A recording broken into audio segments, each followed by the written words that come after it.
केंद्रीय राज्य मंत्री बीएल वर्मा ने अपने शहर उज्जैनी में मनाया पश्चिम बंगाल की प्रचंड जीत का जश्न। सैकड़ों कार्यकर्ता के साथ मिठाई बांटकर जीत की खुशी मनाई।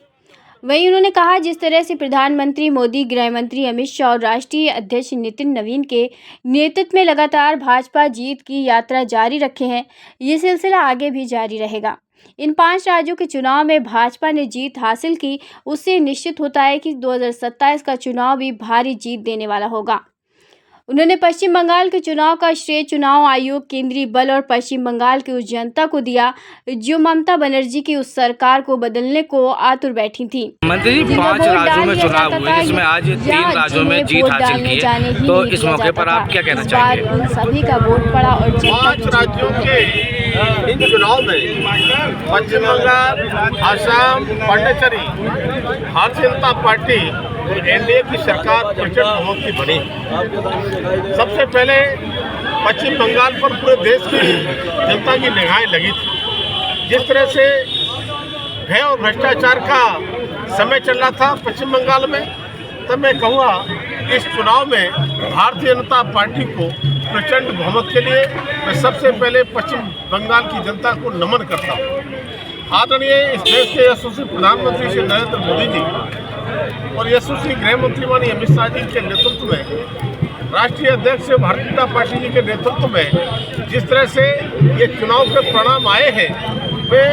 सच में देश की जनता की ओर से, भाजपा के एक कार्यकर्ता की ओर से मैं अपने नेतृत्व को बधाई देना चाहता हूँ, आभार व्यक्त करना चाहता हूँ। मतलब मैं कहना चाहता हूँ, ये जीत भारतीय जनता पार्टी के एक कार्यकर्ता की जीत है। ये जीत पश्चिम बंगाल की जनता की जीत है। ये जीत आसाम और पांडिचेरी में जिस तरह से मत का प्रयोग किया गया है,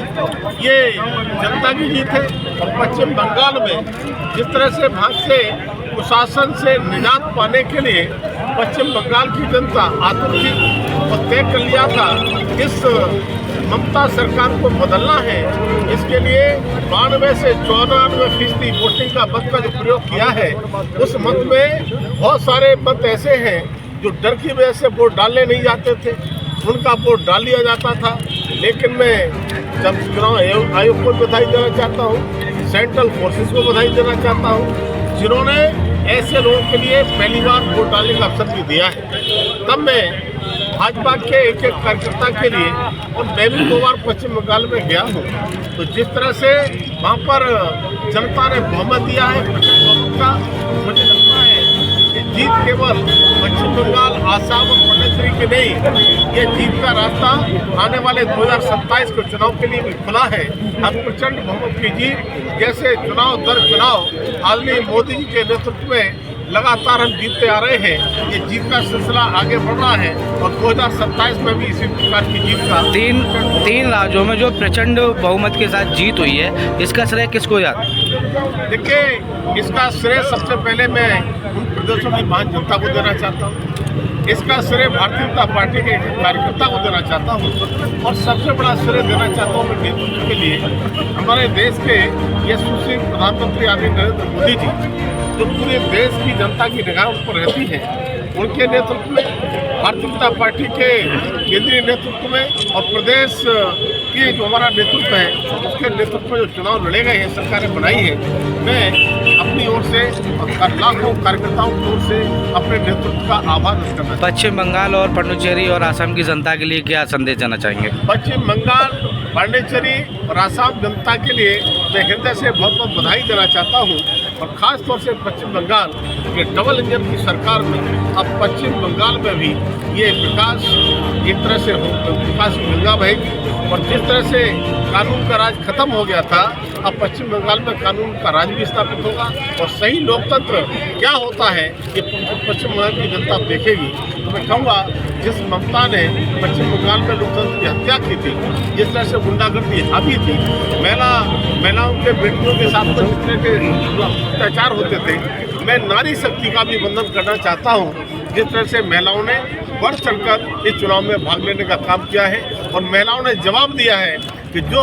महिला आरक्षण बिल को जिन लोगों ने रोकने का प्रयास किया था, वहाँ पर चाहे वो टीएमसी हो, डीएमके हो, कांग्रेस हो और समाजवादी पार्टी हो, उनको भी एक तरह से सबक मिला है और डीएमके और टीएमसी को वो खात्मा करके जनता ने सिद्ध कर दिया है कि महिलाओं का आरक्षण अगर विरोध करोगे तो तुम्हारे लिए इसी प्रकार का सबक मिले। माननीय मंत्री जी, ये जो बंगाल का चुनाव आपने जीता, आसाम जीता है, उसके लिए बधाई आपको, एंटी जीडी की बधाई। तो इसका क्या उत्तर प्रदेश पर भी क्या असर रहेगा 27 में? मैंने कहा ना कि ये चुनाव भाजपा के कार्यकर्ताओं में जो कॉन्फिडेंस है ये बढ़ेगा। वो साथ में हमारे प्रधानमंत्री मोदी के नेतृत्व में जो कहते नहीं है सबका साथ सबका विकास, सबका विश्वास और देश के सबका सामूहिक प्रयास, ये चरितार्थ करने का काम किया है। और उत्तर प्रदेश में जो चुनाव होने जा रहे हैं, डबल इंजन की सरकार में जिस तरह से लगातार विकास हो रहा है और 2017 के बाद